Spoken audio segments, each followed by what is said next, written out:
120 seconds.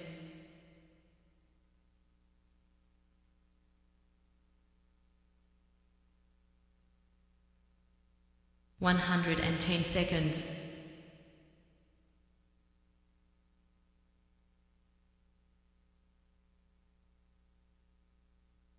100 seconds.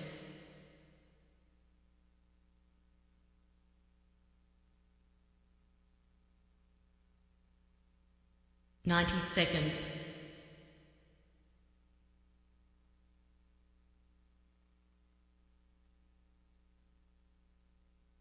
80 seconds.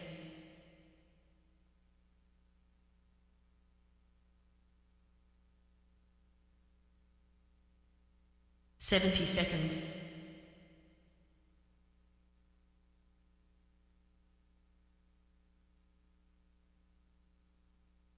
60 seconds.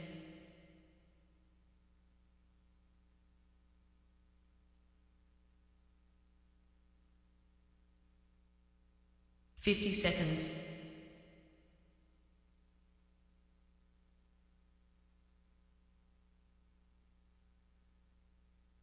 40 seconds.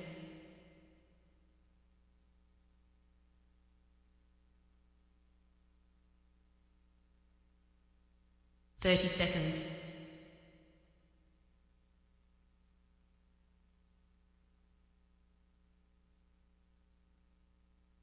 20 seconds.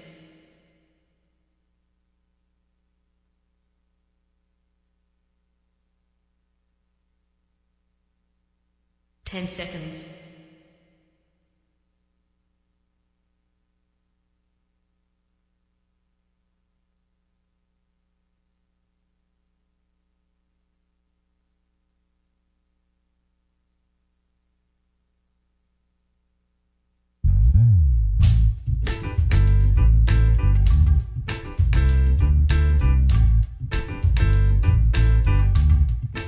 'Hi. My name's J. Stan McCauley. I'm Naisha McCauley, and you're watching AccessTV.org.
Friends, once again, it is indeed time to get our talk on. It's Morning Talk with me, your host, J. Stan McCauley, along with the champions of talk.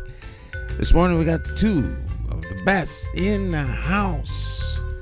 Talk champions, Dr. Maya Bowen and Kasiki over here. Dr. Bowen, how are you doing this morning? Good. Grooving to the tunes here. Jay Hogarth, I had an opportunity to meet him. For your announcement live on 550 Main Street last week. So it was a beautiful day for a beautiful announcement because change is on the horizon.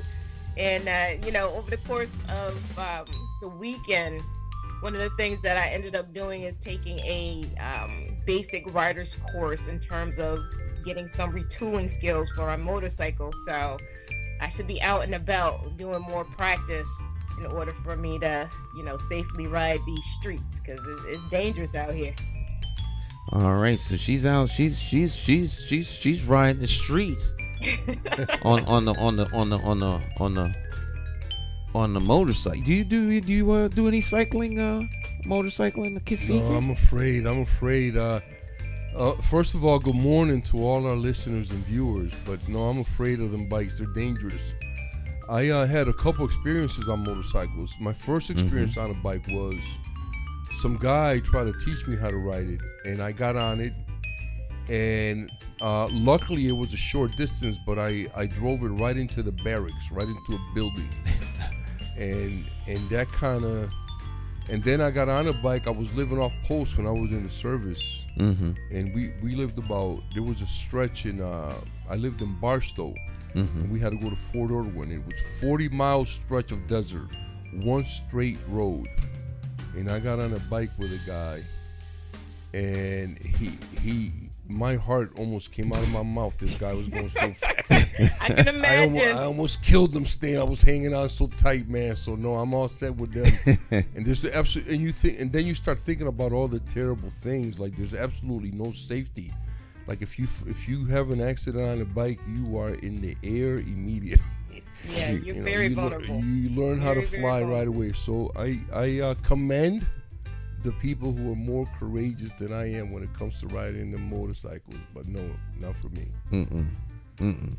Nah. Well, Dr. Bowen, there she is, courage. She's got all her. I like your background with the armor. Thank you. That is outstanding, man. Very outstanding. nice. This is the artist actually in the process of finishing off this artwork that I pulled off of Facebook, and I found it to be beautiful and aptly suitable to share with our viewing audience on this morning. It's interesting that we started off with motorcycle riding, because when I last saw the replay of the Harvard Board of Education's meeting, there were a lot of students wanting to get driver's education back into the schools, and I commend them for coming out and actually making their requests known. I always tell my students a unasked question goes unanswered, and so based on what my mom told me back in the day when she graduated from Weaver and was attending Weaver, they did have driver's education available to the students. So by all means, Superintendent, make that happen. Oh yeah. That's a wonderful idea, and I think that every student, by the time they graduate high school, should have their driver's license as part of their requirements of graduation, and some other life skills that they need. I don't know what those would look like, but I think also that even as early as grade school, by the time they're in the 5th or 6th grade, students should already have their bank account. You should already know how to, learn to manage what that looks like. What is that process? How do I open up a bank account? What is the difference between a savings and a checking? What do I need those? Where should I do it? Where should I do my banking? What institution? Are there any black and brown institutions? Or are some of these institutions more friendly to black and brown people than others that have a record of, bigotry and racism and discrimination? So these are all relevant things that our children should know. Why should we spend our money when we're not welcome? When that information is readily available for us? Stan, do you remember once upon a time on a previous show, we actually went over financial literacy being something that should be incorporated, because down in Greenwich, the students in Greenwich, they get that education per their requirement for graduation. They have to take a financial literacy course in order to graduate. So that's part of their curriculum. And so, because it is that a lot of their families are actually in the position of the financial industry, that's one of the I guess caveats that their parents actually require. However, we live in a capitalistic society, which means that all will be using currency, and why not be more knowledgeable about your options in terms of managing your own money? So I wholeheartedly agree, and we had this conversation previously. And so why it is that that's not part of the curriculum as of today, and I think we had this about parents haven't demanded years that. Ago, then superintendent, add that financial literacy to the curriculum. Parents haven't demanded that. But here's an implication behind this, the stuff that we're talking about. Now, when you have money, you should know you should know how it works. And so the implication is that the people in Greenwich, their children need to know about money because they have money. So they want their children to know how to move, how it moves. And since, a lot of us, we don't have any money, then there's no reason to teach us about money. Well, I would contend. I'm just saying that's the implication behind that. Although, what else is there? Well, I would contend if you don't have a lot of money, you need to know how to manage money even more. Right, but even more so. I'm just putting that out there for debate, for discussion. I think it's a worthwhile discussion because one of my big pushes is going to be literacy. 61% of the adults in the city of Hartford are functionally illiterate. That means they can't read a ATM machine. Just read. So imagine that. If you can't read an ATM machine, and I'm saying this I'm saying this as a data point, then you can't read the newspaper. You can't read things of a political nature. You can't read policy about the school. You can't fill out application. There's a lot of things you can't do, which means you are trapped, particularly if there's a stigma on not being able to read.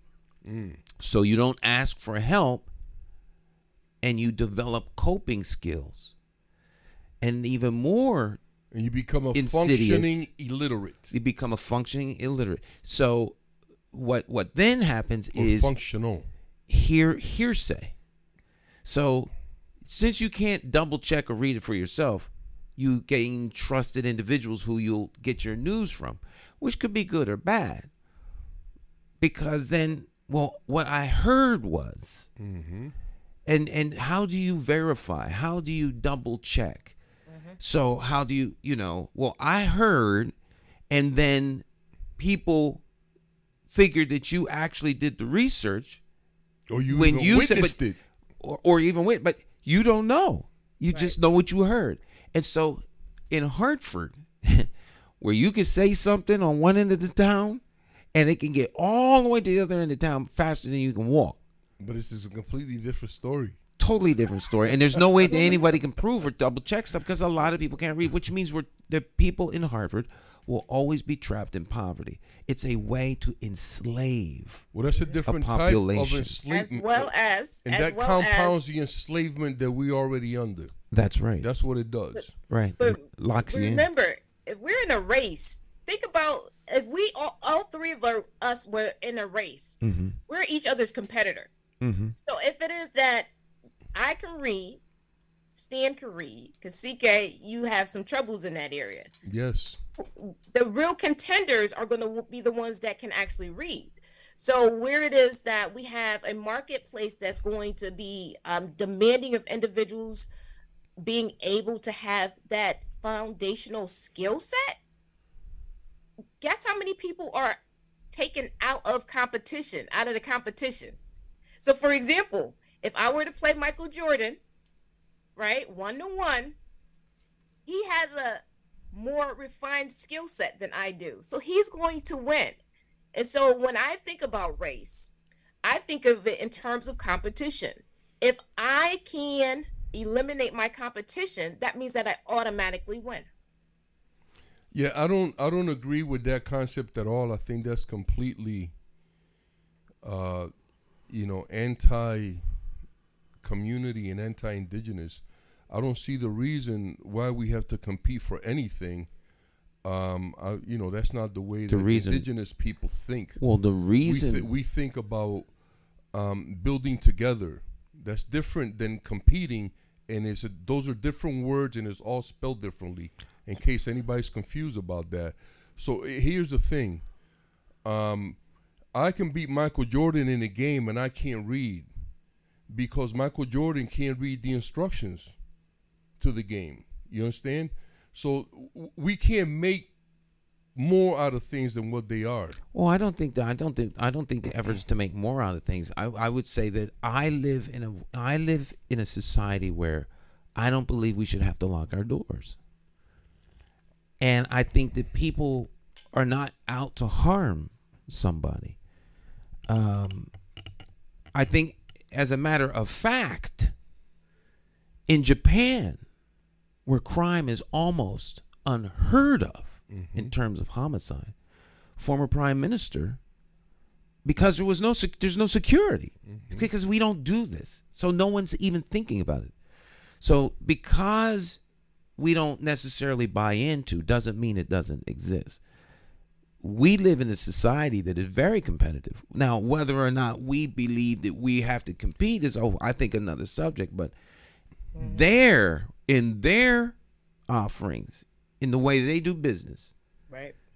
they're very competitive. And the best way to compete is to eliminate your competition Absolutely. or gain some sort of advantage. I know in the mayoral race. That's if you buy into that. I understand that, Right. But You have to be clear about that. Right, 'cause right, Not everybody right. buys into that. Right, but only you a few people buy into you that. can always opt out. You can always opt out, right? You can always opt out. Go- Stan, in the environment that we live in, so think about this. I'll use this as a way to give an example. So if I were to walk into the water and keep walking without an apparatus to be able to breathe, I'm going to drown, right? So that's an environment. Right, if you can't swim. Whereas a fish can breathe underwater. So where we find ourselves currently is in a societal environment of human beings who operate via a very prolific, competitive, currency-based mindset. So in order to survive, per se, in the environment, I must, like Bruce Lee says, take on the form of water, becoming like water, whereby when I go into an environment, I take on the form in order to flow well within said environment. So the fact of the matter is that the dominant environment believes in competition, which means that as an individual who may not subscribe to that, we still, for those of us that choose to do so, need to know how to operate in that environment. Otherwise, we can render ourselves in huge detrimental predicaments. Because here's the thing.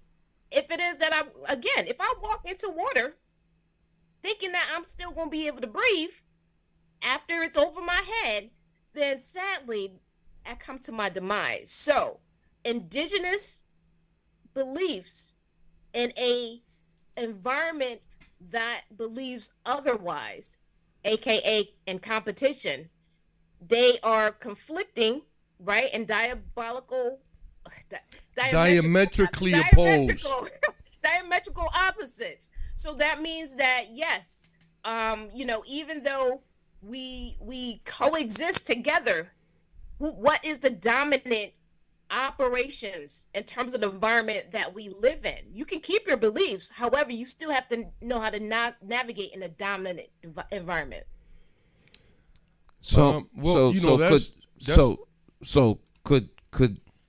Could the beliefs be my personal code of conduct, how I conduct myself and the environment and the company that I keep, how we collectively conduct ourselves is different than how others may interface with us, because we can be full of love, full of giving, full of joy, full of brotherhood and just embracing everyone. But if the people who come and oppress you don't think that way, you have to adjust to their presence. Otherwise, they will eliminate you. Well, I mean, that is true if that's how you think. Now, for me, survival is next to death. You understand? So I never want to survive in somebody else's system when I can thrive in the system that I've created for myself. So then you're living apart from everyone else. I've created a life where I know how to navigate the system that you and Dr. Maya are talking about, but I'm not part of it. I think we're talking about the same I'm thing. not part of it. I'm not part of it because I've made it's a decision that you have to make for yourself. Of course. Can I interject something real quick? Of course. So you're living in a system that is separate from the dominant system. Are you able to do this without any form of currency? Yes or no? Yes. Because I currently engage in currency, but a lot of the business that I do has to do with bartering, which is an old system of trade.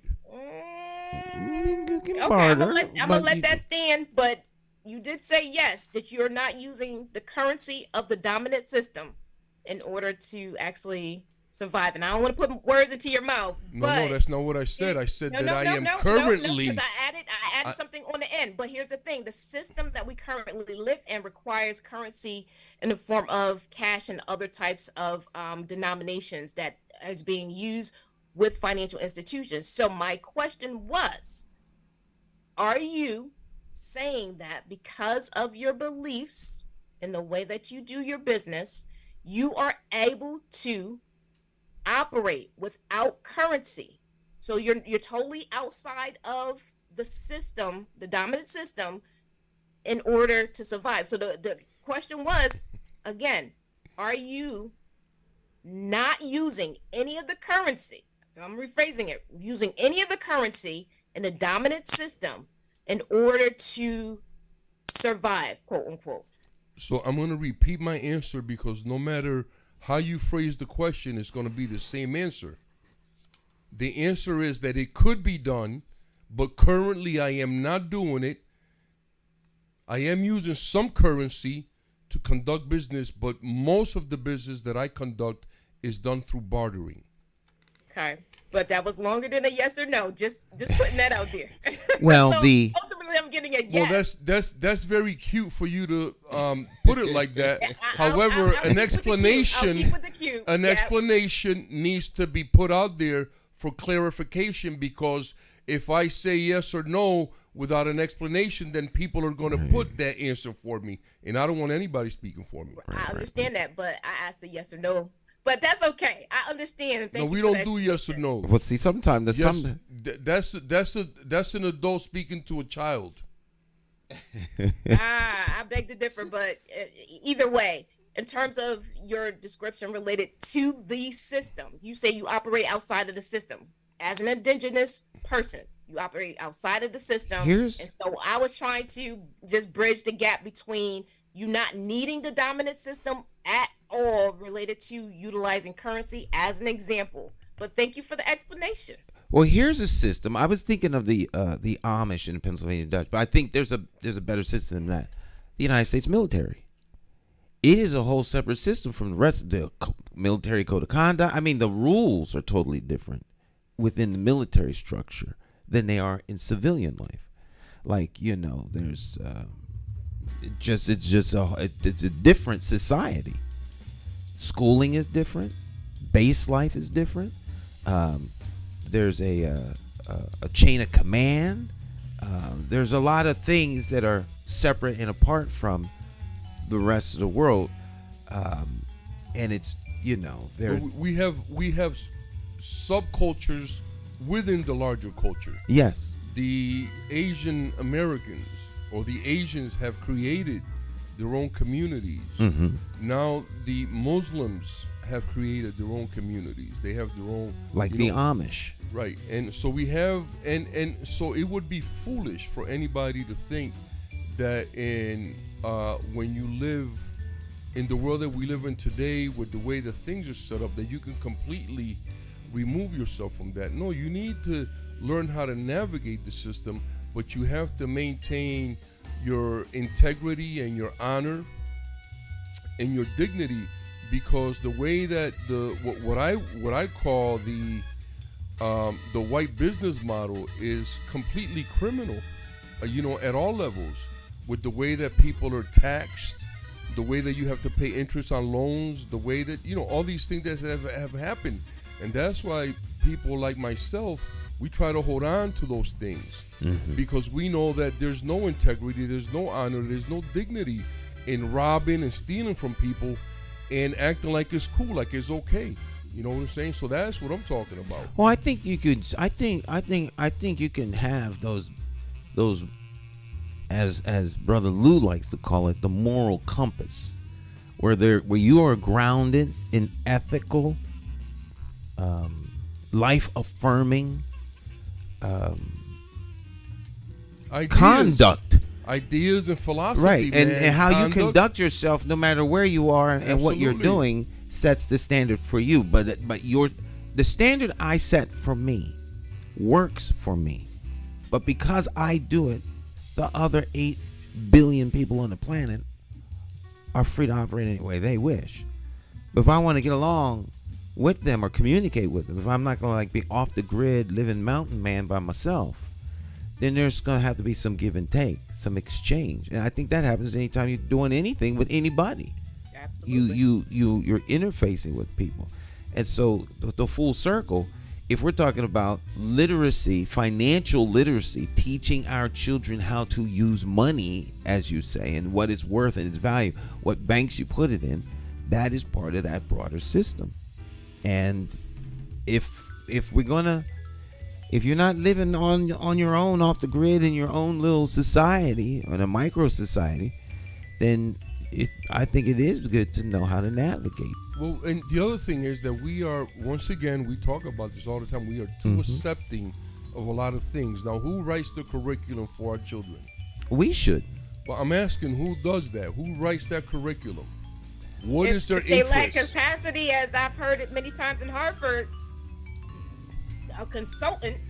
But listen, not that. But who writes the laws about what is going to be taught for our children? Right? That's rhetorical. Completely rhetorical. Right. I understand what So with that, right, who writes the laws about who's going to teach our children? Who has a say?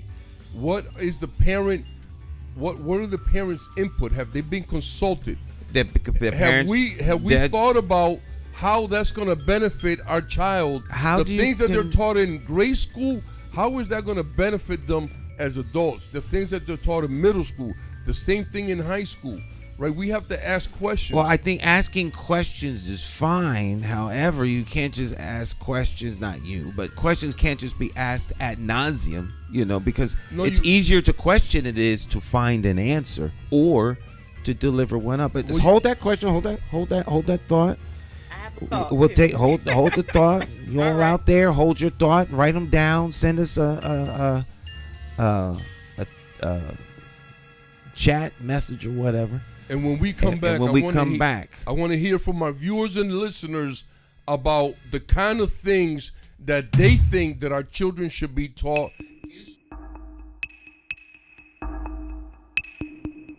Every bad political decision is made by a politician elected to office. So if you think your vote doesn't matter, just remember this.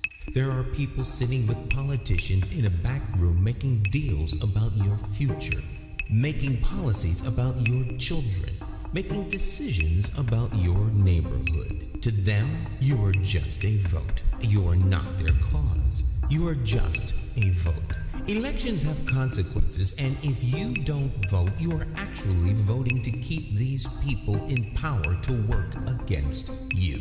Now more than ever, you need to make your vote count. It's time to clear the air and vote for a mayor that is unbought, unbossed, trusted, and accountable to you, the constituent. My name is J. Stan McCauley, and I am an independent thinker, and I approve this message. I'm asking you for your vote on Tuesday, September the 12th, 2023, in the Democratic Party primary election for mayor of the city of Hartford. For more information, visit McCauleyformayor.com. Have the courage to vote your conscience and vote for the name you trust and know. Vote J. Stan McCauley for mayor.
Hi, My name's J.C. McCauley. I'm Naisha McCauley, and you're watching AccessTV.org. Okay, welcome back.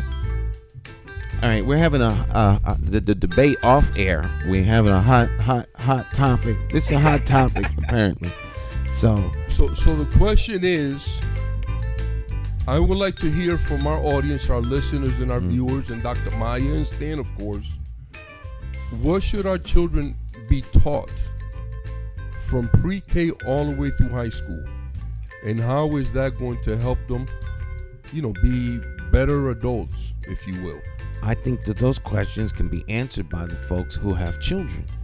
And so if adults cede the responsibility to someone else, then their kids will be taught what someone else wants them to learn. You are the primary teacher. This is thus saith Stan, not necessarily the truth. I and my wife are responsible for our children's education. We will use a multitude of tools to accomplish that, from what we ourselves teach them to perhaps engaging an outside entity such as the public school or a private school or a community school or a charter school or whatever we think is in the best interest of their education. If those I don't places, agree with that, Stan. well, I'm saying that's thus saith me. You don't have to agree. They're my kids, right. So that's how we teach our children. And our final option, our final and best option, could be to keep them home. We did that for 2 years. We taught them out of the house. So homeschooling, I think, is the best option. Why should I do it? If you can? So that responsibility is on me. Now, the more I turn it over to someone else, I can say what I would like you to teach them, but they're in an environment where there are other kids with other parents. So the best we could do is all the parents get together, sit down, figure out what do we collectively want our kids to learn, some basics and then some added sprinkles in there, and then we come up with a curriculum. If we don't do that, then it's on us. It's incumbent on us to be the ones at the tip of the spear. We can't complain about those folk over there and these folk over here teaching our kids what they want them to learn, and we somehow sit back and say, oh, woe is me because they're not teaching my children right. I only need my child to even say half a hint or realize at a school that something is wrong. I'm going to get them out right then and there. There's not even a question. Well, let me just say the piece that I disagree with. I think that when you pay somebody to do something, then they have to do what you're paying them to do. You know what I mean? When I engage somebody, you're talking about collective pay, like 1 cent of my total contribution in taxes goes to their for stands. Well, I'm saying as a community, we have a right to ask and to demand what it is that we want our children to learn. You know what I mean? And I would like to hear some of the subjects. I said that our children should have a driver's license. That subject was brought up by Dr. Maya. And then I went on to say that they should learn financial literacy. What kind of other things do parents and educators think that they should be teaching and our children should be learning in school? Let's get some feedback, folks. Chime in on that. So bringing it back full circle, the 61% probability in terms of Hartford adults being illiterate. Of that number, we have to think about how many of them are parents that currently have children in the school system, right? So if we look at it from that perspective and actually collect that data, we can most likely come up with a good or fair estimate of how it is that when we think about solutions in regards to having a say in the type of curriculum, how that is going to play in terms of the overarching standard of the status quo, which is the Common Core. And so when we start to think about parent engagement as it is in Hartford at this particular time in 2023, it can be deemed as being seen as low to non-existent, right? So based on this, if it is that we're seeking a solution for this in terms of identifying how it is that parents engage in having a voice on the type of curriculum or the type of topics or subjects that our students or their children should actually be taught, then we have to look at that 61%. And going back to our previous conversation, if it is that I'm illiterate, it's least likely that I am going to have the wherewithal to do certain things in terms of the contribution. That does not negate the fact that I can still show up and vocalize what I would like to have as part of the curriculum. Here's what I'm going to do. I'm going to switch the subject just a little bit in terms of transitioning into careers. After 13 years in school, now we have students who are now deemed as adults. What careers are going to be available? I know that we had a conversation 2 weeks ago related to artificial intelligence, but guess what's come down the news pike? Over 300,000 global wide jobs will be eliminated because of the incorporation or mass incorporation of artificial intelligence. So if we want to actually prepare our students today for the world of tomorrow, we have to identify how it is that we gain our own understanding of the role of AI now and as it advances for the future, and how that's going to impact the number of jobs that are going to be available and what types of jobs. So the elimination of 300,000 jobs globally is huge.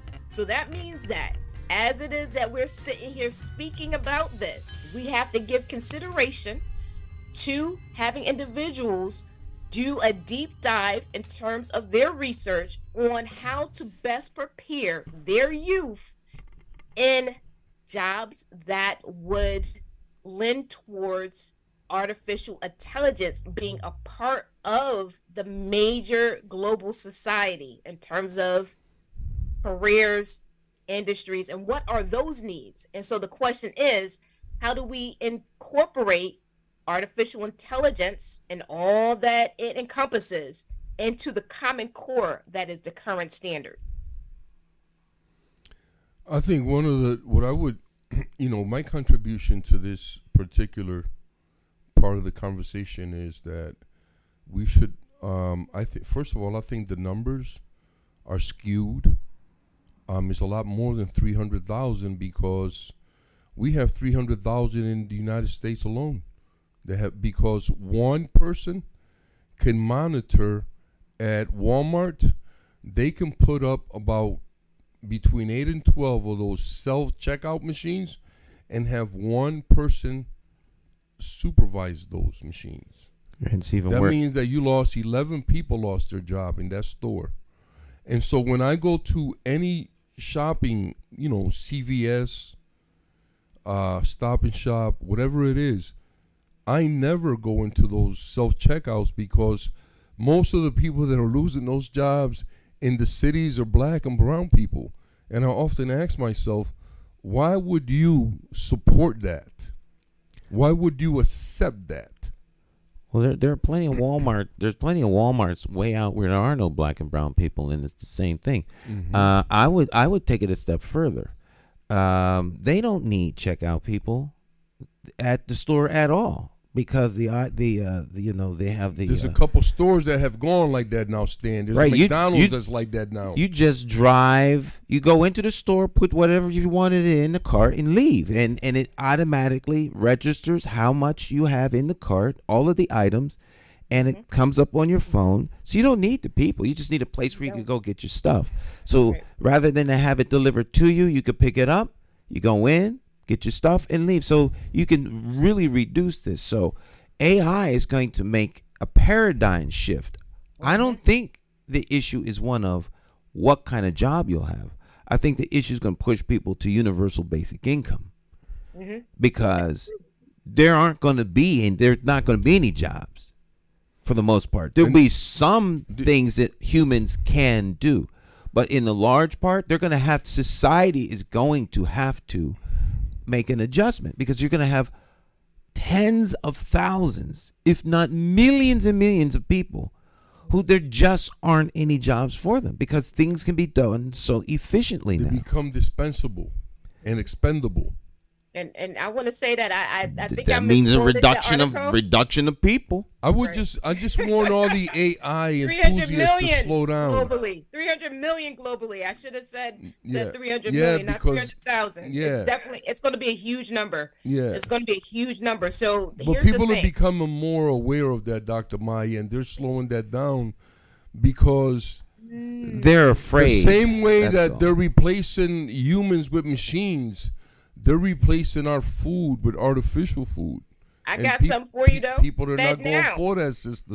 Slow down. There's not going to be any currency, tangible currency being used. So just like Stan's example, the digital payments that can be made for products and services, that's going to go through. And the Fed is doing that now. It's called Fed Now. So all the banks, all Cash App, all those financial institutions. And you don't hear a whisper on the actual news regarding this transition, this paradigm shift that's coming about in the financial industry, but it's been happening over the course of probably within the past 5 years. But I haven't heard a whisper until. Well, they have to keep up, recently. Dr. Maya. So we're in kind of like the Matrix right now, where there's things going on that are not being broadcast, that are going to transition us into having to do things that, quote unquote, we may not be prepared for, but we have no other choice to do, because if the current financial system, that the way we know it to be, is eliminated, then we have to roll with what they roll out. Well, I think that just remember that is a choice. I think that the geniuses of smart, the people who plan global events like you might plan your family's vacation, or cities plan, for expansion of schools, or whatever the case is. Someone is sitting around making these things. I think this is just a natural evolution. We no longer are in horse and buggy. We moved to the car. They moved to fuel burning cars. Everything would be electric had the oil companies not come along, because it was electricity before. Whole lots of things were electrical, and they got rid of the electric trolleys. They tore up all of the streets so that you would have these gasoline machines, so that it would generate profit. But eventually, the society changes, and so as it does change, we see advances. We have advancements in medicine, advances in technology, in travel, all kinds of things that happen. Now, I think money and the monetary system is just part of it. I don't think it's necessarily anything nefarious. If you have as many people as we have, particularly in developing countries, all right, because there's been poor people all over the planet for most of human history, and a lot of poor people are still there. But with capitalism, it's given the opportunity to have tremendous wealth. But at some point, there's no need for all these people. There's just no need for them, because technology has replaced human beings. So you don't have to enslave people. People will be free to do whatever they want. Now, that is going to be a very big challenge. The real slavery comes with technology. You'll be slaves to the technology. And I think that's what's slowing them down. Because once AI comes online, can program itself, becomes self-aware, has capacity to capture you, keep you at home, create an atmosphere of danger outside where there isn't one, but you perceive one to be, so you lock yourself. Your reality. Your reality is created on television, on all these other things. We're going to be in a lot of trouble. Yes, sir. We're there right now. A lot of trouble. And I think the genie's out of the bottle at this point. I mean, for a lot of people it is. For a lot of people, this reality is not something that they are seeing or being introduced to. So for those that keep their finger on the pulse of what's going on in terms of all these shifts and the advancement of technology, this is something that is in their purview. But for those that are either distracted or not introduced or exposed to this stuff, this is going to hit them like a ton of bricks. Well, I don't know. I would say yes and no. Most people aren't aware of most things. There's very few people that are actually aware of a lot of stuff. They will just go along with the flow. It'd be like you were unaware that they were going to close Bed Bath and Beyond. Oh, they had nice rugs. Then you go to the next place. You don't even think twice about it. Just gone. All right. Or what was it? Texas Roadhouse over there by Walmart. You go over there. What do you mean they closed? They closed and moved to Manchester. Oh well. Where's the Denny's? I mean, you don't. It's no deeper than that. Now, the people that worked there were blindsided. They went to work, places closed. And I think that's how a lot of these changes are going to be. One day you'll go to the bank and the bank will tell you, oh, I'm sorry, we're no longer allowed to give you money. What do you mean? We don't have your money. The money is not here, so we're going to give you credit. Don't worry. Here's a card. You'll use this. Everything is switched over to basic universal income. There's no need to do a run on the bank. There is no money. So you can't. There ain't nothing to go pull out. Right. And it'll all happen all at once. Because you can't have people running on the bank trying to get their money out. Because that's what'll happen. And there ain't enough money in your bank anyway. So there'll be some grand government fiat that says we're going to switch the money over to crypto or whatever. And now your money will be all set. Like your Social Security check comes in is digital.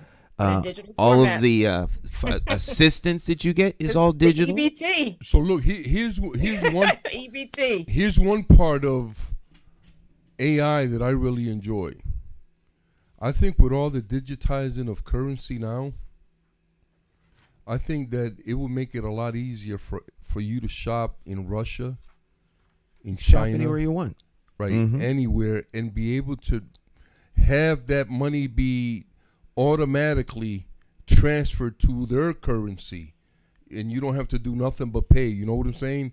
So some things, and I've said that on the show before, some things about AI are very good, and we should really, look into some of those features more.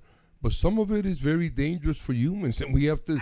You can't balk around that. I got an example. Now everybody has their own I want to say quote unquote fetish. Their go-to thing.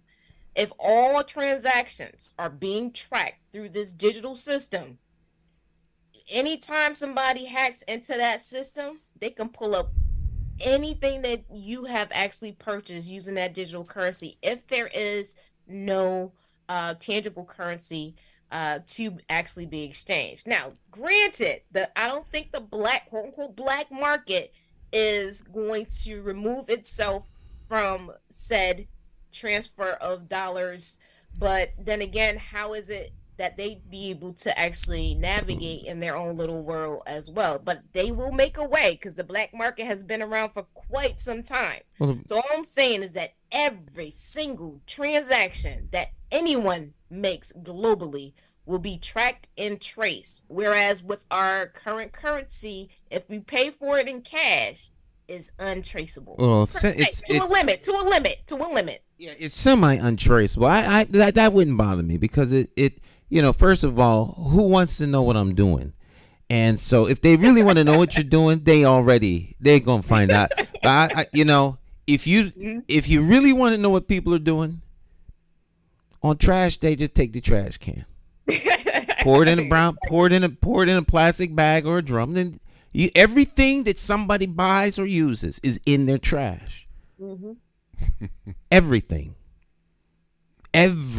So if you want to know that was one of the things that archaeological students had to do. They would go and they'd collect the trash from a whole block and pour it all in a thing, and you had to go through it and figure out the family structure, everything about these people, because that's what you're going through in an archaeological dig, the trash of an ancient history or ancient civilization.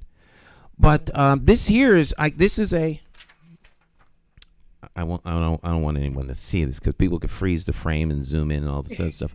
This is from a university here in the United States. This university is not in Connecticut. Dear James S. McCauley, the J stands for James. Thank you for enrolling in the single-use account virtual card payment program for said university. Payment processing with the single-use account.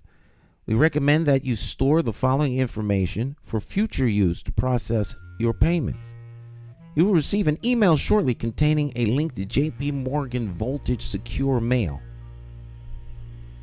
Now, all this financial stuff had to be filled out before I could work on a video for them, because they're going to pay me electronically through a card. Then not going to mail you a check. It gets direct deposit. They're going to give you a card, and the card is how you'll get paid. So, the system is already in place. Oh, yeah. If you want to do business with us, you got to... I couldn't even do the work for this professor until this was done. This is a prerequisite to doing any other work. Wow. Before you could even see what the work is. I mean, I know what the work is. They're trying. He's trying to get something done. This has been 6 months in the making. But you will now, everything will be electronic. Your paycheck will be direct deposit. They won't give you a check anymore. They're definitely not going to give you cash. And they make it very difficult to walk around with cash. If you have a $50 or $100 bill, you feel like a criminal if you go into the store. Oh, I can't accept that. Well, anybody who feels like that, just drop it off at my house. I won't feel like a criminal. Well, I think you do business the old-fashioned way. I do business. You can give me an item, or you can give me cash. I will take cash. Yes, or one of your kids. One of your children. How about some workers? How about half a pint of blood? Blood's got value on the open market. Yes, or it does. I'm gonna get a bushel of strawberries. Human body organs, apparently. Yeah. All right, we'll take a short break, and we'll be right back. Stick and stay. It's Morning Talk.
the incomparable Jay Hogarth. Stick and stay. We will be right back. Deluge. Are you ready? Coming Friday, May 5th, 2023 at 7 p.m. is the Season 1 finale of Hartford's Got Talent at the famous Bushnell Theater in Hartford, Connecticut. Talent of all ages compete for $15,000 in cash prizes and awards. Don't miss it. Hartford's Got Talent, Friday, May 5th at the Bushnell in Hartford, Connecticut. Hartford's Got Talent, showcasing talent and connecting community. For more information, visit www.hartfordsgottalent.org.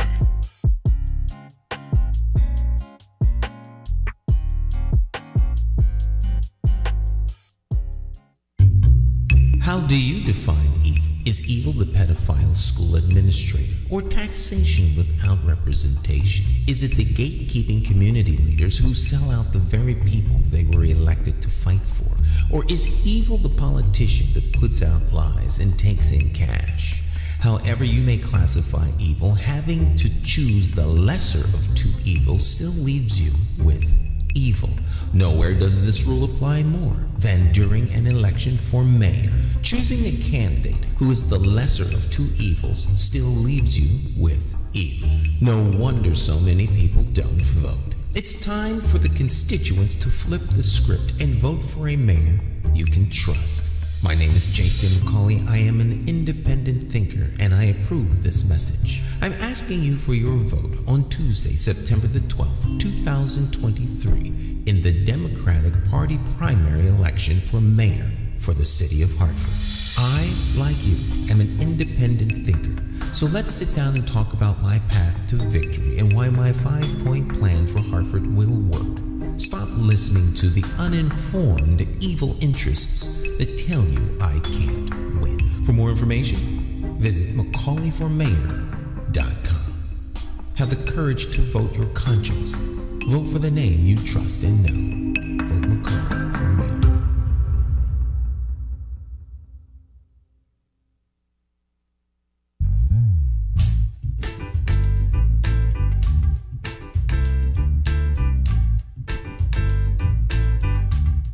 Hi, My name's J.C. McCauley. I'm Naisha McCauley, and you're watching AccessTV.org.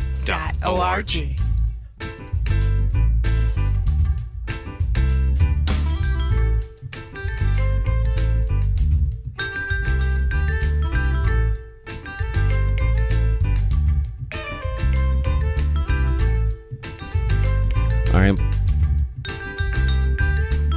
All right. There we go. It sounds like I have a volume. Welcome back. It's Morning Talk. There they are, the champions of talk. Jonathan Small, Dr. Maya Bowen, Cacique, and Cleo Duke Wright. And music courtesy of Jay Hogarth off of his album Raise Your Spirit Consciousness. You can get that at jhogarth.com. So welcome back.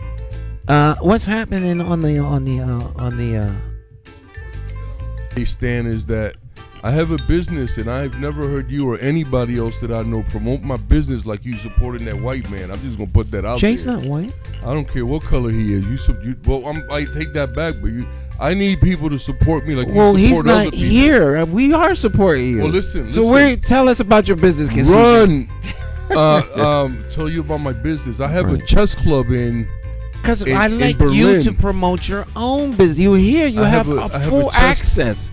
A chess club, no, that don't even sound right, man. But nice try. No, but anyway, I'm serious. listen, Now you know better. Let's pick up the pace a little bit. We've been talking about what we want our children to learn in school, and we've had, I've made a couple suggestions, and Dr. Maya, and you, of course. But let's change gears a little bit. Let's talk about the political season. Now you're running for mayor, Stan. Tell us a little bit about how your campaign is going. The campaign is going good. And now you have that bus. Is there a schedule for people so they can see where you're going to be at on what day and the time? That's a great question. The bus is just for us. Remember that campaign? The bus is just for us. Okay. All of us. That used to be a big campaign for the public transit. It's not a public transit bus, so it doesn't have a schedule like every Friday it's someplace at a particular time. The bus is wherever I am relative to working in that community. Okay. But we consider the headquarters for the bus the public schools. There are 30 stops that the bus makes if it goes from school to school to school to school to school. There is a route. Can you do that one day? It takes 3 hours. Is that right? It takes 3 hours to go from, if you start at City Hall, that is stop number 1, 550 Main Street, my future office. All right. Yes. So that's that McCauley, MayorMcCauley.com. The site is up and live. It's running. Okay, beautiful. All right, but I digress. If you start at 550 Main and go around to Betances, which is right around the corner, is the first stop. You go down the street from Betances to the Kinsella. Over there off a High Shop. You go from there over to Sports Science. From Sports Science, you hit Buckley. You go to Buckley. From Buckley, down the street. There's 2 schools, one on each side of the street. So we picked a school that's on the same side as Buckley, which is an elementary school. I can't think of the name of that one. That's on Weathersfield Avenue, just below the buildings and grounds. Yeah, it's right next to Buckley. Yeah, I forget the name. Yeah, I can't. It's not McDonough. McDonough's on Hillside. McDonough's on Hillside. McDonough has like 3 schools over there. Yeah. But if you go from school to school to school, all the way down to Asian science. So what do? You just pull up for a few minutes and go to the next one? Yeah, if you go there, are you registering check the mileage. Any voters or? Well, we haven't done that yet. I'm just telling you, it takes 3 hours if you just go from one to the next to the next to the next. That route takes 3 hours. I drove it purposely to see how long that takes. Nice. That's some good planning. And all schools, by the way, preparation are less than 0.6 of a mile apart. Wow. So the average is a half mile. Every school is about a half mile apart.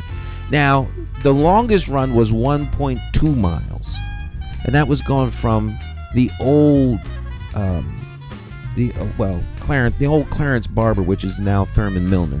Okay. Down Tower, up Main Street to sand everywhere. Okay. That's 1.2 miles. Okay. So I drove all of these all the way out. So you plotted it out. I plotted it out. All right. Like I plotted this like I was being intentional. A military operation. Like a military operation, right. To be intentional on what if there was a building in every neighborhood or community where people could go. Where their kids could go and learn, right. Where there could be a parks and recreation center in those buildings. Nice. It would all be less than a half mile on average apart, which means that there's already a functioning system. Right. Because these didn't happen by accident. If you plot them on a map, it's like someone thought about this. Right. And put these buildings there that could be useful in a community, but they're not being used that way. And I think that's sad. And community based schools is something that people talked about for years, superintendents and others, but I always used to ask the same question: how you gonna call it a community based school when the kids leave at 3:00, the doors are locked? I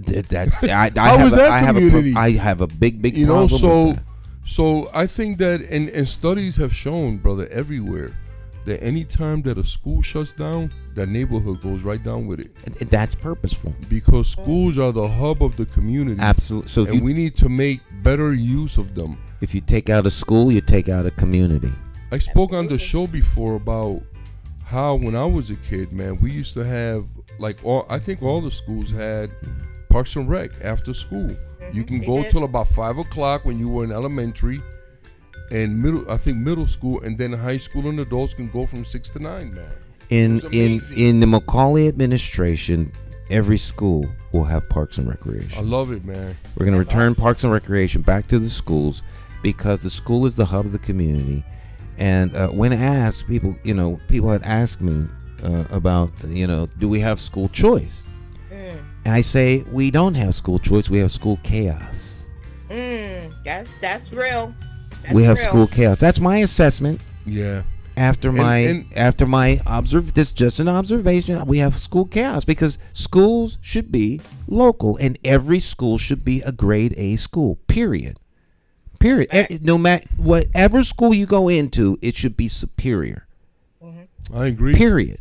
I agree. Lunch should be cooked in that building. Yes. With fresh food. Yes. Right. Period.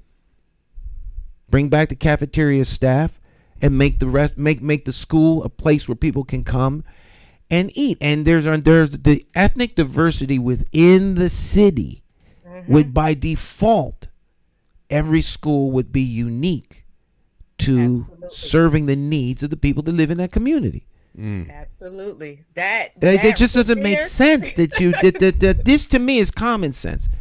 All right, that doesn't mean you get different levels of education. It means you get education that's tailored to the community that's there, and it's automatically understood that they're going to get a superior education because this is Hartford. Absolutely. And that's the way we roll. That's the way we roll. So the bus, I digress. That's how candidates answer questions when you ask, where's the bus going to stop? Yeah, I don't even know what all the other stuff has to do with the bus, but I'm gonna go back and say, Stan, where's the bus? Well, that's how they go. They send politicians to school to learn how to not answer the question, but to say what you want. You say a lot of use a lot of words to say absolutely nothing because we still don't know where the bus is at. So if you went to that school, tell them they did a good job. So anyway, Stan, let's and we're talking education today, and so I've heard you state that if you were or when you are elected, one of the things that you're going to do is you're going to replace a superintendent. Can you tell the audience, That viewers and touchy listeners, subject. That's a touchy subject. what is the rationale behind your idea? Given the feedback that I've heard, these decisions aren't personal decisions. Of course. Given the feedback that I've heard, it's just the feedback I've heard because, I am the constituents representative at the executive level. And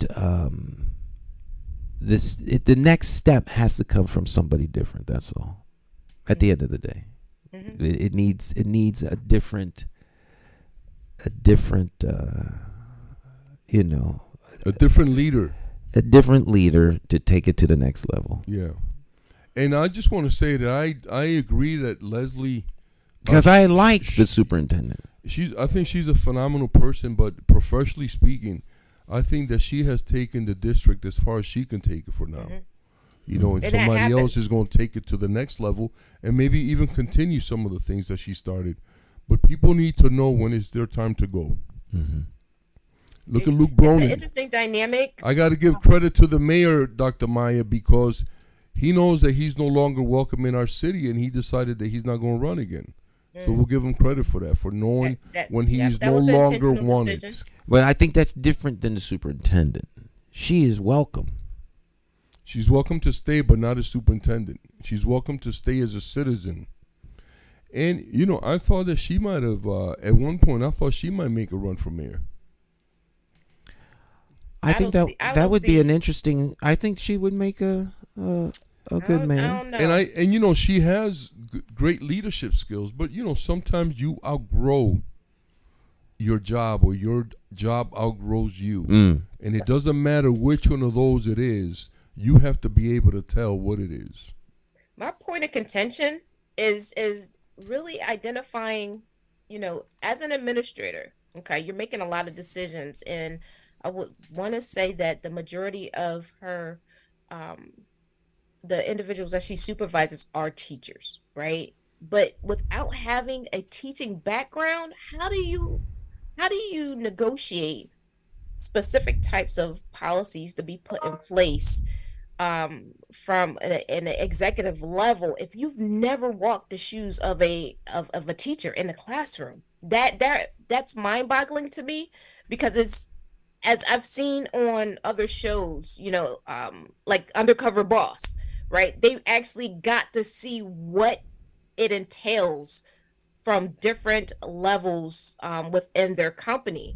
And so having never actually taught, based on what I've heard, never taught in a school, that lends to having a disadvantage from the perspective that you don't understand the path that a teacher takes in order to get what they need to get accomplished in the classroom. So it's a touchy spot for me, because I mean, again, if you haven't walked that path but you're making policy that impacts that particular position, that's a little bit but it is what it is. And then to hire a secondary in command that doesn't have those teaching credentials either, that right there, I don't know, my feathers are a little bit ruffled, but that's all right. It's going to all work out when Dr. the Maya, tide changes.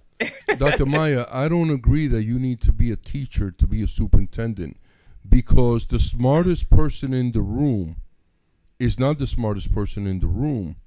The smartest person in the room. That's not what I'm saying. That's not the smartest person in the room is the one who brings all the smart people in the room.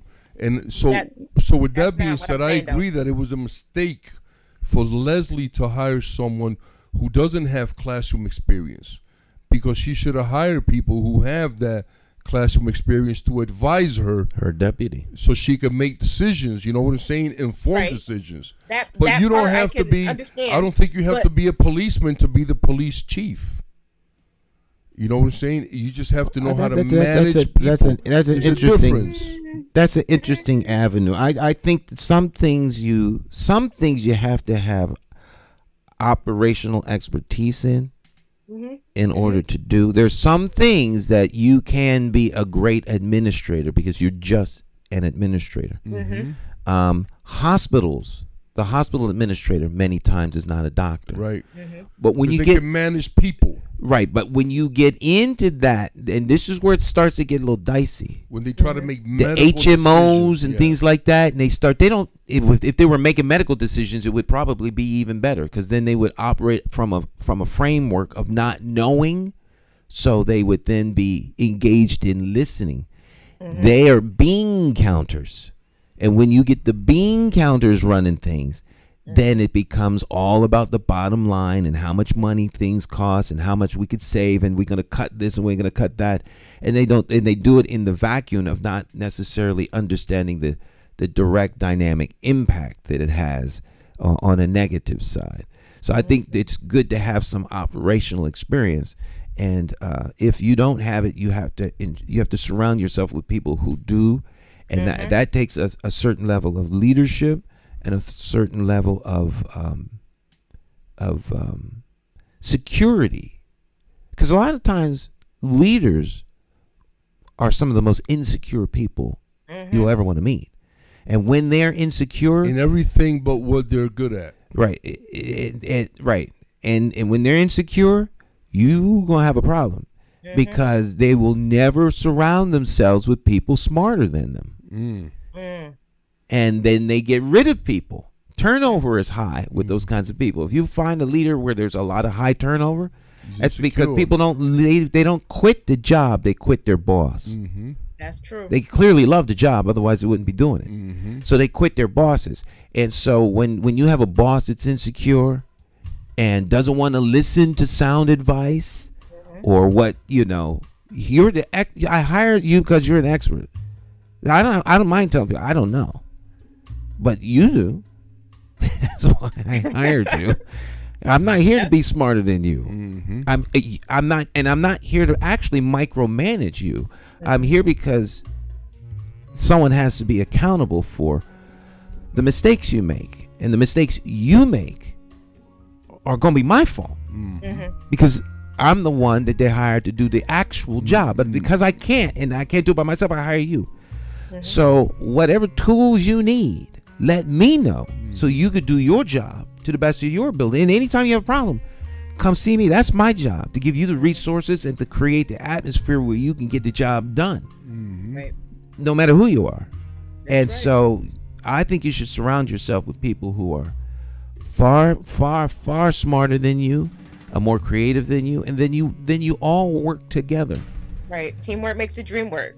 Just to circle back just a little bit, me bringing up the fact that it would be nice for the superintendent to have um, some teaching experience is from the perspective that, with the morale and uh, the leaving of many teachers from the district, not having quite a finger on the pulse of what it is that they may be going through in their positions, and with policies being made and budgets having an impact on certain things. That's the perspective that I'm coming from, because here it is that you're dealing with multiple constituencies, from the youth to their parents and everybody in between. It's not just a quote unquote business as usual type situation going on when it comes to families and what they require, and then when it comes to your staff and what resources they require. So there's a lot of moving parts in this, and so having an understanding of what goes on in a classroom and engaging with parents and or guardians and other stakeholders is really and truly, from my perspective,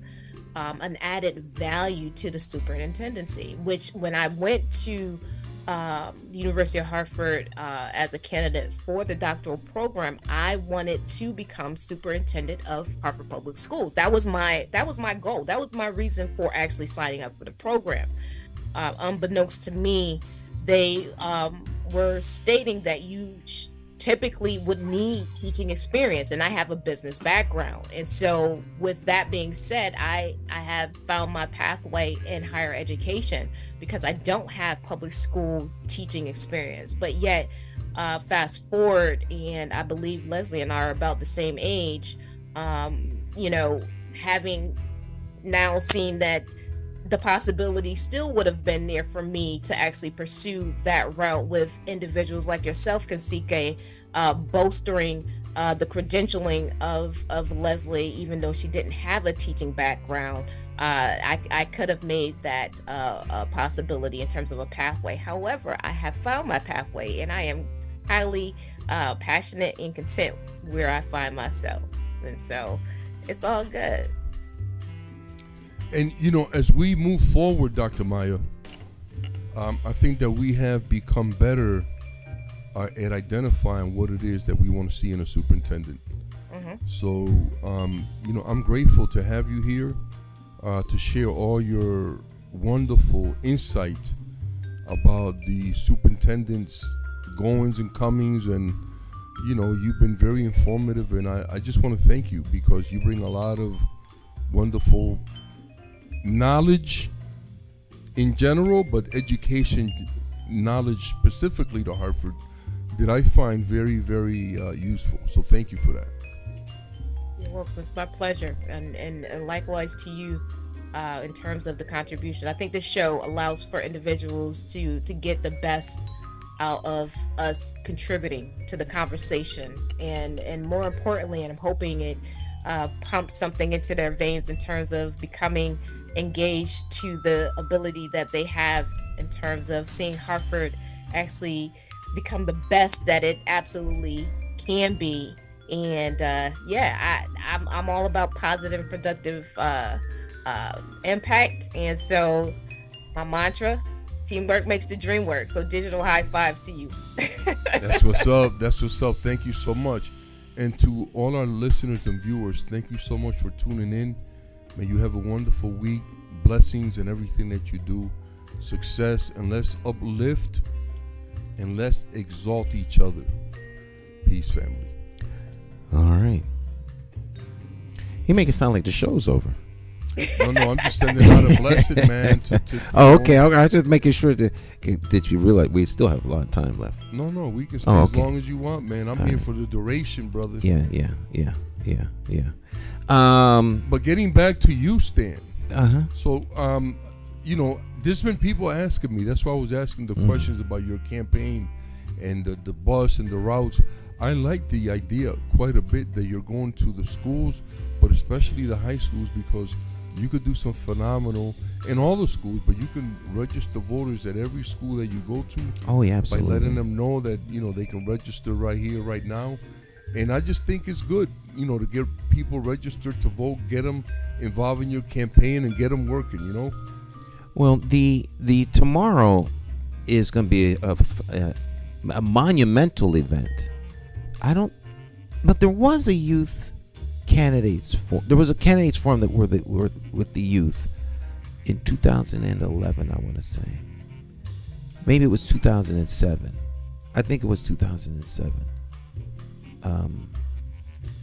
But tomorrow there's going to be one at OPP is sponsoring this. Beautiful. And it's going to be at Hartford High. Hartford High. What time stand? So I want to say 5:30. 5:30. I think it's actually 6, but get there at 5:30. Candidates had to be there at 5. We'll talk about that a little bit more when we get back. Stick and stay. Don't go anywhere.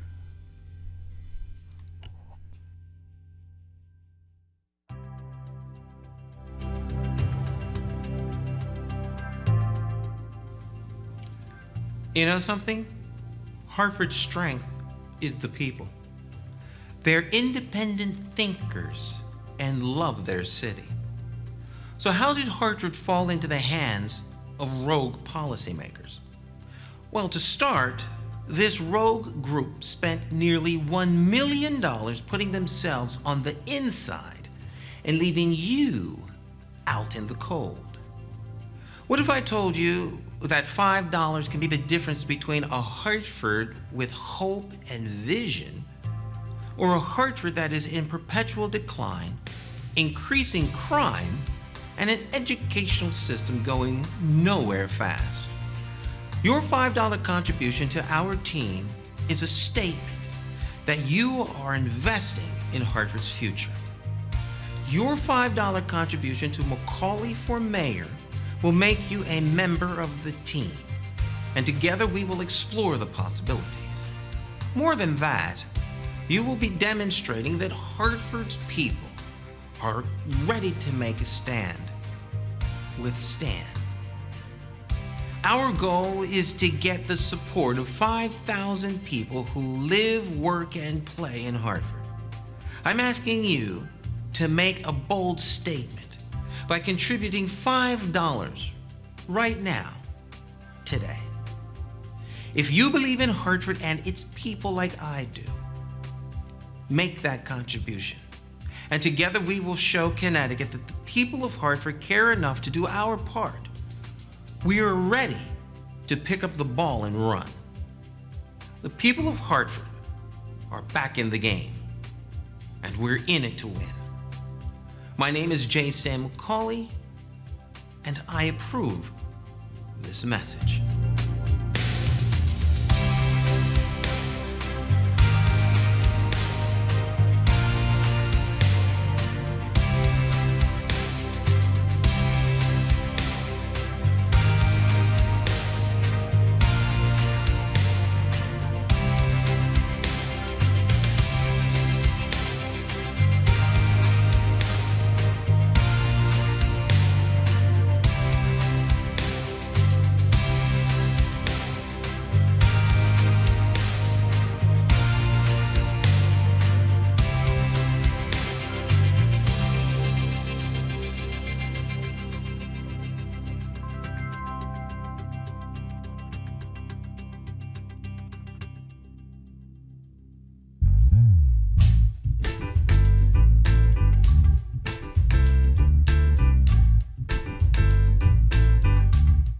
Hi, My name's J. Stan McCauley. I'm Naisha McCauley, and you're watching AccessTV.org.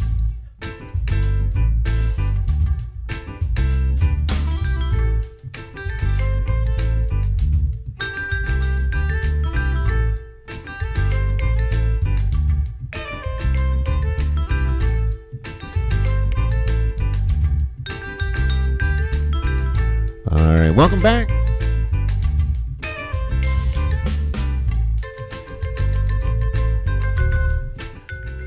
All right, Morning Talk. We're here 5 days a week.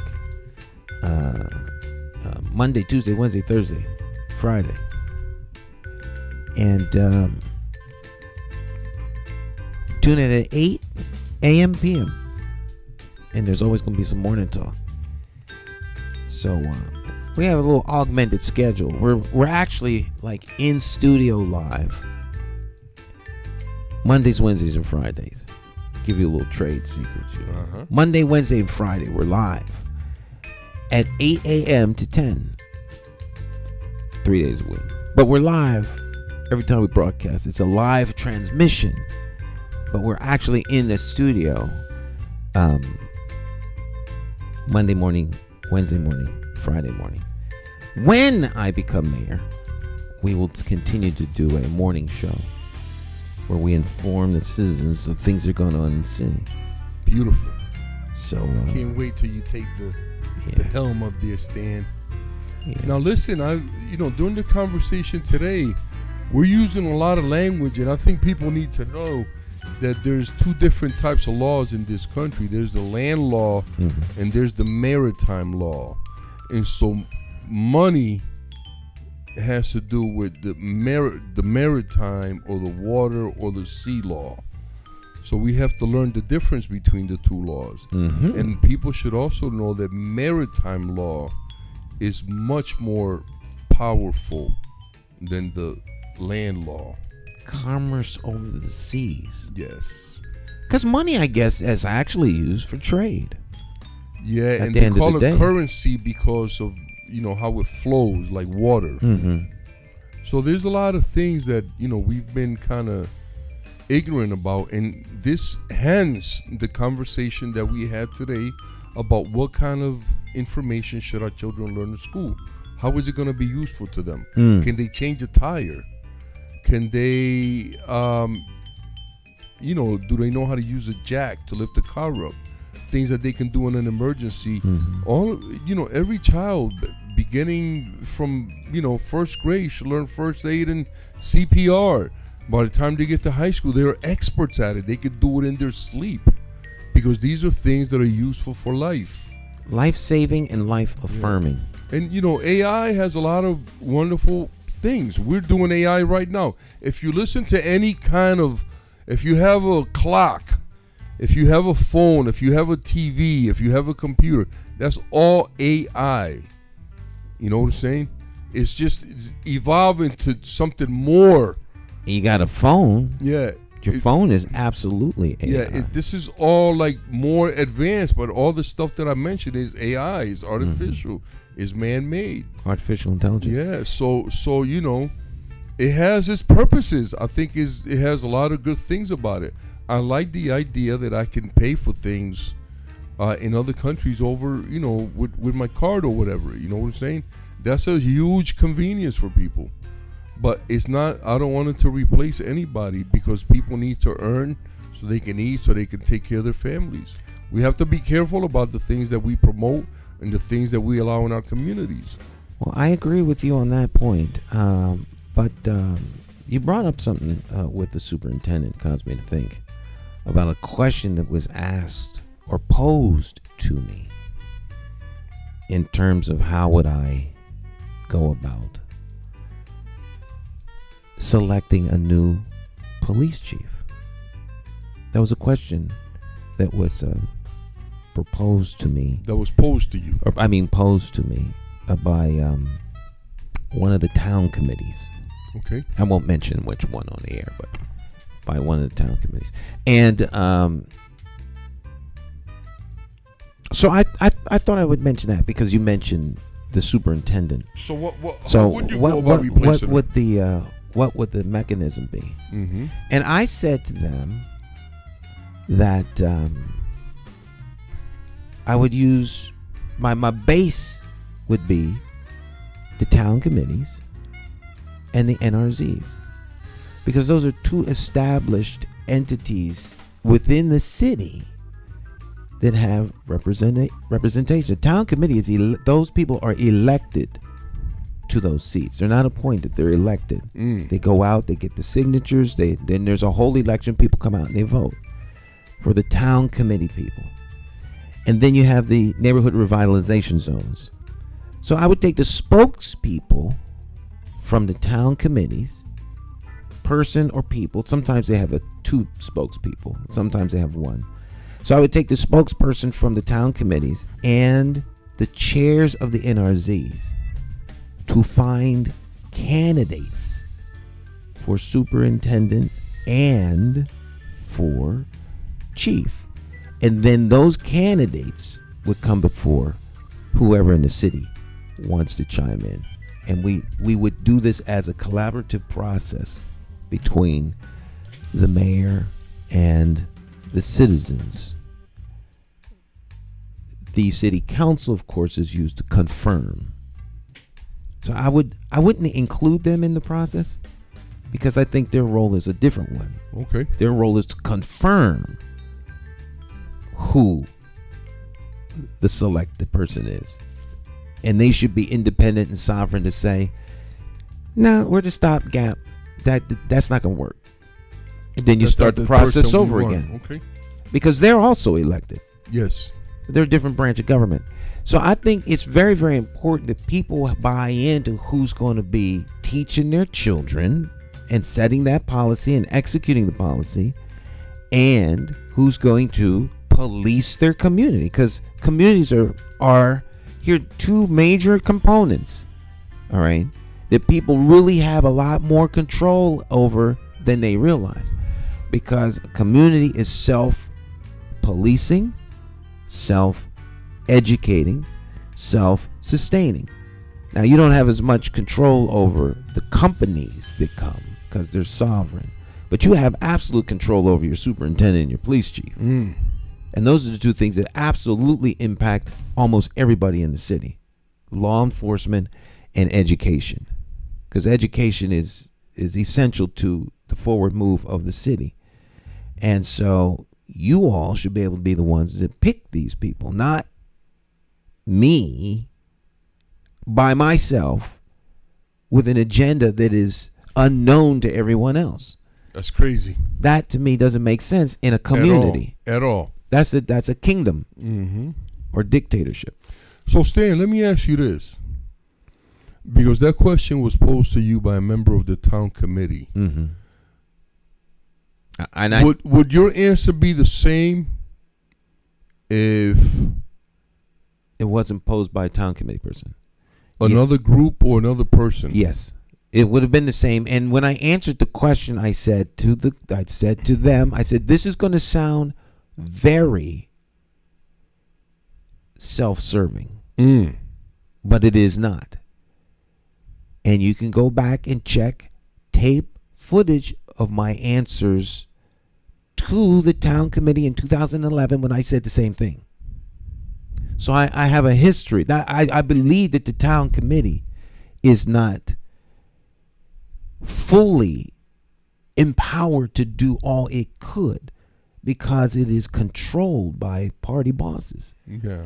They should be much more influential in what goes on in the city. And but they can be, but that takes courage. But they only come out during elections. Like I said, nobody even knows who the town committee members are. I said they could be much more influential than they can be. How about more active and more engaging in their own community? Well, that's never mind influential. But that is how you are influential.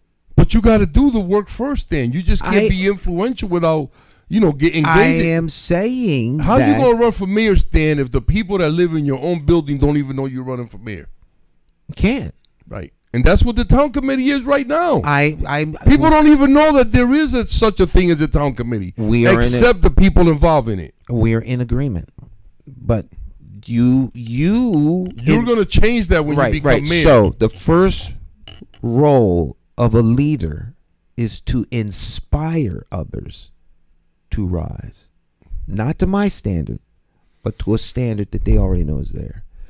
And if you don't have a role, if you don't have something to do, then there's no reason for you to do anything. If someone's making decisions for you, then after a while you'd say, well why am I here? What do you need me for? You don't need me. Hey, can I help? No, I got this. Well, why am I here? If you're going to micromanage everybody, then everybody doesn't need to do anything. So the system starts to break down because they should be the ones, because they're the people who actually endorse candidates. They endorse candidates for everything. The commissions, the boards, the congressmen and senators are endorsed by your town committee. So and all your state representatives. So if you're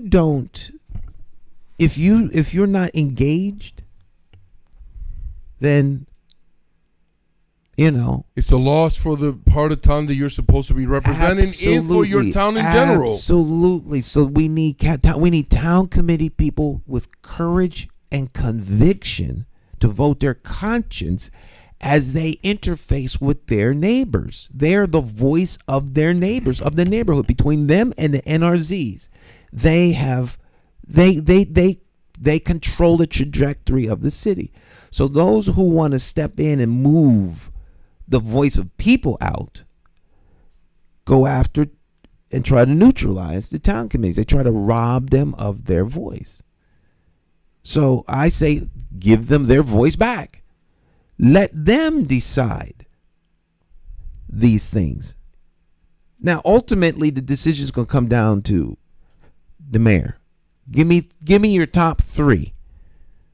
All right, we will list down to three people, and then I have to pick, because at the end of the day, it's going to be it's going to come down on me, and so But give me the top three. I'm not going to go out and find the top three. I'll be part of that process. But we have 79 members on town committee, and nobody knows who they are except them. Well, that we have people don't know who the city council people are, and we have to change that. We have to change huge education campaign. Yes, but Stan, what a great show, man, and thank you for giving us some feedback on how your campaign is going, and the idea that you're going to be registering people at the schools, and this huge conference that's going on is today, Stan? No. Tomorrow. The forum is tomorrow. Tomorrow? OPP forum at 5:30, man. Let's get some people out there. Let's get some real questions. And this event is evidently being sponsored by youth. They're going to ask the questions. They're going to moderate.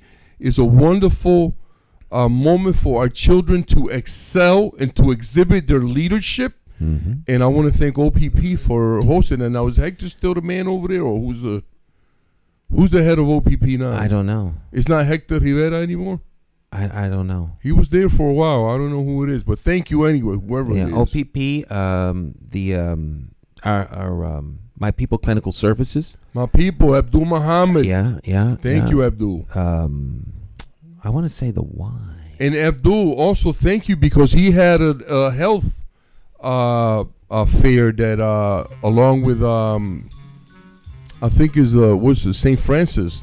They did a real nice thing, man, over at Trinity College. A lot of men attended, and doctors that answer questions, and they were right on the money. So thank you for that also, brother. All right. Last and final shout outs. Well, I want to just continue to shout out the elders in our community, like Lou Brown and Eugenio Caro, for all the wonderful work that you do. And then for the young people coming up, like Dean Jones and Warren Hardy and these other young people that are doing phenomenal work out in our community, man. Keep building and keep creating. We support you. Thank you so much. And to all of our listeners and viewers, man, the rest of your week, make it wonderful. And enjoy yourselves in a safe and in a loving manner. Peace, family, from Cacique. Yes. All right. Let's see here. I'm trying to pull up the OPP flyer here. I can't find it. Let me just look one more, just a little tad more. I have found it. Right when you quit, it was right there. Jeez, I should have just kept going. But and to all the people that support my business, thank you so much. I'm grateful. Where is your business? 1020 Farmington Avenue in Berlin, Taino Chess Club. Come by, play some great chess. We have snacks, we have, soft drinks, and I have some great chess sets for sale, chess boards, chess clocks. Come by, stop in and say hello, play a game of chess, Taino Chess Club. Thank you so much for your support, family. I'm grateful. I found it. Here it is. All right, let's see if we can't drag this over so we can share it with the peoples. There it is. Drop this Yes, graphic. youth voice matters. 2023 Hartford Majoral Youth-led Forum. I like that. Tomorrow night, folks. Let's get there. 5:30. Try to get there a little early. 5:15, so you can get a good seat. There it is. I'll be down there. Look at that. This is going to be a phenomenal event with our young people. I don't see my boy on there. They took him off. He's on there. This is an early flyer. Oh, there it is. Yeah, 1, 2, 3, 4, 5, 6. There it is, Renardo. yeah. Well, I just want to say that he was in a bad accident, so I don't know if he was going to make it or not. I hope he's doing well. We'll keep him in our prayers. Yes, absolutely, man. Give him a call as soon as we Good get off young the man. air. Good young man. OPP. Do we have to register, or can we just show up? No, you can just show up. Oh, register today. Registration required. Wow, well. Register right now. Go to Eventbrite. Okay. Go to Eventbrite, and maybe it's registration because of kids. That's the only thing I can think of, because you know. So right now, 1, 2, I see Arunin, Arulampalum, Senator Eric Coleman, Renardo Dunn, and Senator John Fonfara. Fonfara, Tracy Funny, Giselle Jacobs, Councilman Nick LeBron, and of course J. Stan McCauley. That's the mayor. You should put Mayor Stan McCauley. Mayor right McCauley. And You're taking it. Yeah. It's tomorrow, the 27th, 5:30 to 7:30 p.m. Hartford Public High School, located, of course, at 55 Forest Street here in the greatest city on earth, Hartford, Connecticut, New England's rising star. Let's see here. www.eventbrite.com and look up Hartford Mayoral Youth Forum. And you can scan the QR code and Well, I'm going down here. yeah, just come on down. But just, you know, it says registration required. I guess I didn't pay that any attention because I don't need to register. Yeah. So, but I do see that it does say that. The OPP, My People Clinical Services. And Stan, when you become mayor, this nonsense about tickets for Hartford residents, that's out, man. Tickets. You talking about parking tickets? Yeah, man. Meters and tickets are for visitors, not for residents. We already pay taxes and everything. Why do they keep trying to? We got to stop some of this nonsense, man. You know? Well, you know, that's that revenue for the city. Yeah, they're going to have to find it to get it from somewhere else. Go back. You know, your parking should be part of the fees and services you That's get what in I'm exchange saying. for the taxes that you pay. Yeah, I mean, man. come What's on, that you all know, about, goodness. man? It's not like, Come on, man. you know, let's treat the Hartford resident like that. Respect. Yeah, man. Let's have some respect for the residents and take your hand out of my pocket. Thank you very much. Right. It's like an extortion Stop bracket. it, man. Hey, I got the protection plan for you and your family, you know. You guys act like you're not liking what we do. We give you protection. Your car is here, right? Stan, I almost ran out the door. I thought the Godfather was here, man. Hey, Joey, tell them to make sure that they pay up on the car. You want to get the catalytic converter ticket. What a great show, man. Thank you so much, Stan. Thank you so much to all our viewers and our listeners, man. We're grateful that you're tuning in and for all your comments and your feedback. Thank you so much, and let's keep it going, family. Peace. All right, my friends. We'll see you next time. You'll have a great rest of your day. Ciao, ciao.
Hartford, Connecticut, I'm talking to you.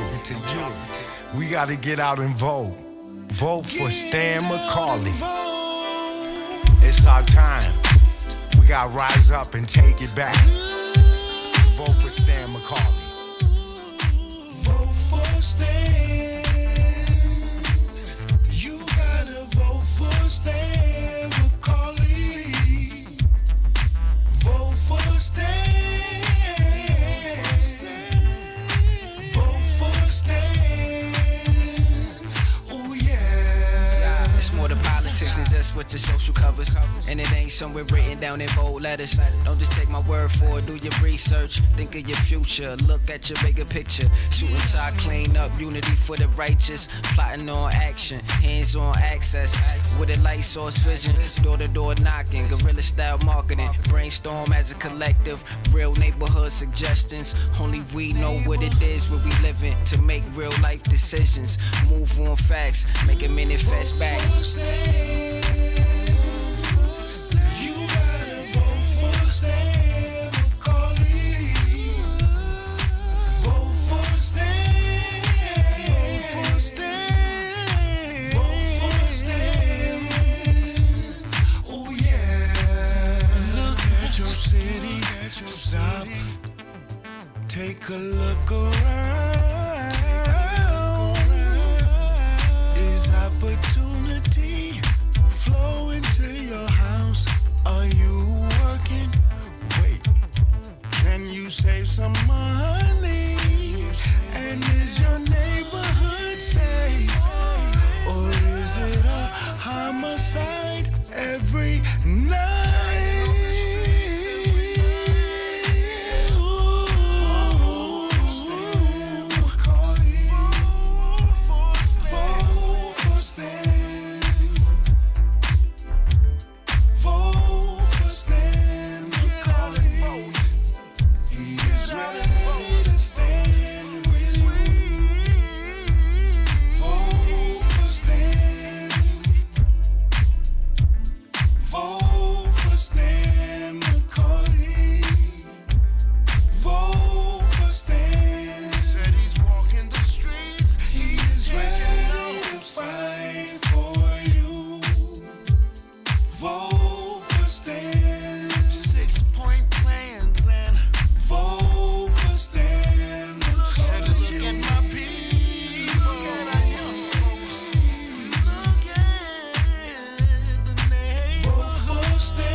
My name is Marlon E. Starler Sr.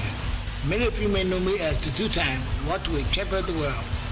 I'm here to tell you that Democrat J. Stan McCauley, as our next mayor, will fight for you until the last bell. Help me throw a knockout punch. Go out and vote for Stan the Man. My name is J. Stan McCauley, and I approve this message.